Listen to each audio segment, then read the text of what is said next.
Assalamualaikum warahmatullahi wabarakatuh. Izin Bapak, sebelumnya izin memperkenalkan diri. Nama saya Muhammad Pondra dengan NPM 2455 dalam 1616, di mana di sini saya mahasiswa mengaku mata kuliah struktur data. Dan pada kesempatan kali ini saya akan menjelaskan terkait tugas yang diberikan oleh Pak Rio mengenai stack, di mana untuk membuat program stack sederhana seperti pada contoh di gambar. Nah, di sini kita bisa lihat bahwasannya di output nanti ataupun terminal, kita bisa melihat tampilan menu stack.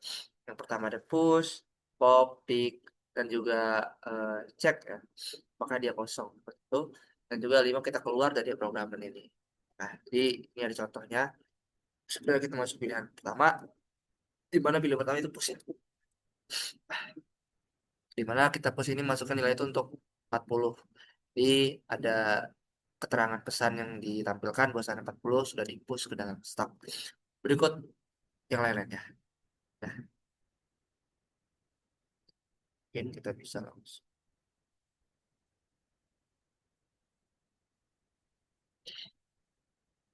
Oke, di sini saya menggunakan compiler lagi dan lagi. Jadi kita bisa langsung jelaskan terkait codingannya. Nah, bahwasanya pertama di baris pertama ini ada IOStream. Karena di sini saya menggunakan bahasa C++ dan lebih banyak pengalaman di C++. Jadi saya menggunakan bahasa C++. Oh iya, mungkin sebelum kita menjelaskan terkait codingan, saya ingin menjelaskan sedikit singkat terkait apa stack itu sebenarnya. Jadi, stack ini adalah salah satu bagian dari pembelajaran struktur data di mana algoritma dari struktur data ini eh, ditumpuk. Jadi secara garis besar ataupun gambaran umumnya, ibarat stack ini adalah suatu wadah ataupun toples, dan ketika kita ingin memasukkan suatu data, kita itu namanya push ya, kita memasukkan itu kita push, dan saat kita ingin mengeluarkan data itu pop. Nah, jadi kita itu hanya ada kondisi data paling bawah dan data paling atas. Nah, sehingga ketika kita ingin mengambil data paling bawah, itu kita harus berurutan. Jadi data paling atas itu kita pop, kita pop terus sampai akhirnya kita ketemu sampai data paling bawah, baru kita bisa mengeluarkan data dari bawah. Sehingga jika ada 3 elemen stack, dengan catatan elemen yang pertama itu berada di paling bawah toples ataupun stack. Nah, ketika kita ada perintah untuk mengambil stack paling bawah itu, kita tidak bisa langsung mengambil elemen pertama tersebut. Sehingga kita harus mengambil dari elemen terakhir, yaitu 3 2 1 seperti itu. Seperti itu.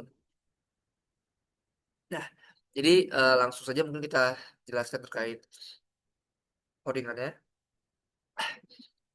Yang pertama, em, ada umumnya kita masukkan library input output ya, IOStream, dan juga kedua ini kita gunakan juga library stack dan menggunakan namespace std. Jadi gunanya tiga ini pemanggil library include dan juga using namespace std ini supaya kita tidak menggunakan std titik dua ya saat cout dan juga slash n seperti itu. Nah, kita masuk ke kelas pertama, integer bermain. Nah, di sini kita ini sudah saya tandaikan ya. Jadi kita membuatkan stack bertipe integer seperti ini. Dan kita inisialisasi S. Integer memiliki pilihan juga nilai. Ini bertujukan tipe data integer. Terus kita melakukan cout, ini untuk keluaran di terminal. Cout itu menu stack, saya buat seperti yang di gambar Vario. Push pop pick, check empty dan keluar. Terus selanjut kita ada cout juga masukkan pilihan. Dan nah, ini kita masukkan pilihan nih sin. Yang dia itu di mana? Center ini. Tapi itu kita masuk ke switch pilihan. Nah, jika kita masukkan tipe integer satu, berarti kita masuk ke satu. Nah, ke satu ini push ya. Jadi masukkan nilai untuk di push. Nah, ketika kita masukkan satu, dia mengeluarkan masukkan nilai untuk di push. Titik dua gitu. Berapa yang kita push gitu. Jadi kita masukkan nilainya.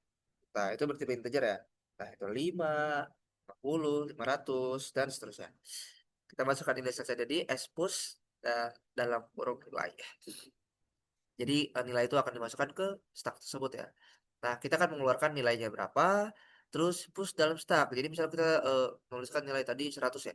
100 push ke dalam stack gitu, dan lain-lain. Oke, sama juga di case 2-nya. Nah, ini kalau untuk menghapus elemen, nah ini pop ya. Jika stack kosong, tidak kosong, nah, ini tanda seru ya tidak kosong, dia akan mengeluarkan elemen. Nah, yang paling atas ya top. Jadi di pop dari stack gitu. Jadi elemen yang kita masukkan itu di pop. Nah, kalau misalnya menghapus elemen teratas dia lihat aja. Kalau misalnya stacknya kosong. Kalau untuk pick itu kita ngintip ya. Melihat kalau misalnya tidak kosong, jadi elemen teratas itu adalah yang masukin stopnya itu apa? Karena kan kita ngeliat library stack tadi ya, pakai S. Nah, yang lainnya kalau misal tidak ada, kalau kita pernah pick tapi nggak ada datanya tuh, kita nggak masukin apa-apa, dia stucknya kosong gitu. Itu kita akan coba juga. Terus mengecek apakah stuck kosong atau tidak. Nah, ketika kita cek eh, apakah dia empty ya, stuck empty, stuck kosong. Tidak, kalau tidak kosong, karena kita sudah masukkan input data tadi elemen-elemennya, maka dia akan menampilkan stuck tidak kosong seperti itu. Dan kelima itu kita keluar ya, program selesai dan elemen break itu. Kalau misalnya ada selain 5 ini kita masuk ke default di mana nggak valid gitu ya aja. Oke, di sini kita langsung kalau ini terakhir ini pengulangan ya. Jika tidak ada 5 itu kita akan berjalan terus sampai 5 sampai akhir X dari return 0 kembali. Kita eksekusi saja kodenya. Nah, kita masuk pada si out pertama ya. Nah, di sini kan yang berarti ya. Nah, kita misalnya ingin melihat dulu gitu ya. Apakah ini kosong gitu. Tempat. Aduh, saya masuk. Jadi, aduh ini kesulitan. Eh, Nah, jadi kosong ya, stuck kosong. Jadi dia ada pesan keterangannya stuck kosong. Kita ingin memasukkan elemen stuck. Nah, kita di sini elemennya 24. Jadi 24 ini karena temanya tipe data integer ya. Sebenarnya tipe data ya bisa mengaruh juga ya. Kalau misalnya string berarti dia berkata gitu kan. Kalau kita lihat belajar kode derivasi dan juga teori bahasa dan otomata kan juga menggunakan stack ya. Nah, sehingga kadang mereka juga ada inputan string gitu ya. Jadi nggak harus yang bertipe integer. Nah, jadi 24 sudah push ke stack nih. Kita lihat lagi nih, apakah kosong gitu ya. Yang nomor 4 tadi.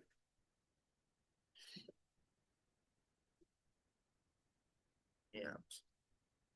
Nah, stack tidak kosong. Karena saya sudah masukkan tadi 24 ini, elemen 24 ini ke dalam stack. Nah, kita masukkan lagi. Misalnya, push lagi. Kita ingin push berapa ya? 25. Nah, jadi 25 sudah di push. Dan kita titip nih. 3. eh harus langsung tadi. Nah, jadi elemen teratas itu dulu 5. Jadi kita nge-pick terkait topnya di stack. Nah, berarti dia masuk ke S3 nih. Eh, jika stack tidak kosong ya, dia akan melihat elemen teratas, menampilkan si out elemen teratas dan juga masukkan stopnya itu apa, yaitu 25 yang saya masukkan tadi. Nah, kita masukin lagi data ya, mungkin kita masukkan data ada 100 deh. Dan juga tambah lagi 1.500. Oke. Dan juga terakhir kita pick lagi. Nah, berarti 500 harusnya ya. Nah, 500 ya benar ya. Elemen teratas 500. Dan kita ingin pop misalnya. Kita ingin pop. Kita ingin pop sampai 25 tadi. Berarti kita harus nge-pop. eh, oh ya, berarti kita sudah di pop ya. Jadi elemen 400 di pop. Berarti sekarang itu ada topnya itu berarti ada di mana ya? Ada di 100 100. Coba kita cek. Ya, 100 ya. Elemen teratas 100. Dan kita lihat lagi apakah kosong. Tapi tidak kosong, tidak mungkin ya. Kita pop lagi lah. Jadi 25 karena tujuan kita ke 25. Nah, kita pick 3. Oke deh, elemen teratas ada 25, kita sampai 25 dan semuanya berjalan sesuai dengan eksekusi program kita dan juga kita coba untuk exit. Apakah dia akan keluar? Oke, dia kode execution program selesai, kode execution successful. Lalu kita clear dan kita run. Nah, ketika kita masukkan input, aduh, kenapa ini? Sebenarnya saya upload ke sana. Nah, ya, oke. Lalu kita yang masukkan 6. Ya, jadi bila tidak valid ya, dia masukkan default. Pasalnya bila tidak valid karena selain 1 sampai 5 tadi. Demikian itu yang bisa saya sampaikan terkait materi stack dalam struktur data. Jadi sebenarnya stack itu adalah penumpukan ya, mana elemen-elemen itu ditumpuk dan juga eh, last in first out ya. First in last out ya. Eh, itu kira. Ya, jadi intinya ketika kita ingin masukkan views data dan juga mengeluarkan data ataupun pop, ya itulah sistem stack mana paling atas itu disebut top. Dan ini digunakan dalam struktur data ya, algoritma struktur data juga, algoritma programan. Sekian yang bisa saya sampaikan. Jika ada salah kata ataupun ada informasi, saya mohon maaf. Saya akhiri. Wassalamualaikum warahmatullahi wabarakatuh.